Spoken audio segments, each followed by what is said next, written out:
തീർത്ഥാടകരെ സ്വീകരിക്കാനൊരുങ്ങി അയോധ്യയിലെ രാമക്ഷേത്രം.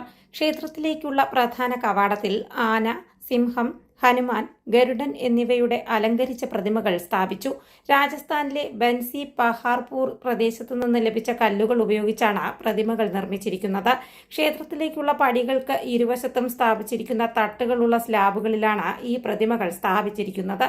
ക്ഷേത്രത്തിലേക്കുള്ള പ്രവേശനം കിഴക്ക് ഭാഗത്തു നിന്നായിരിക്കും. തെക്ക് വശത്തു നിന്ന് തീർത്ഥാടകർക്ക് പുറത്തു കടക്കാനാകും.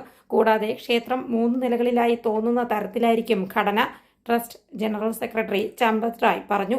സന്ദർശകർ കിഴക്ക് ഭാഗത്തു നിന്ന് 32 പടികൾ കയറിയാകും പ്രധാന ക്ഷേത്രത്തിലെത്തുക.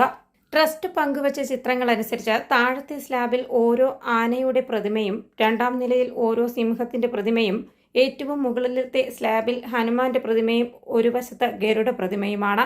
പരമ്പരാഗത ശൈലിയിൽ നിർമ്മിച്ച ക്ഷേത്ര സമുച്ചയം 380 അടി നീളവും 250 അടി വീതിയും 161 അടി ഉയരവുമുള്ളതാണ്.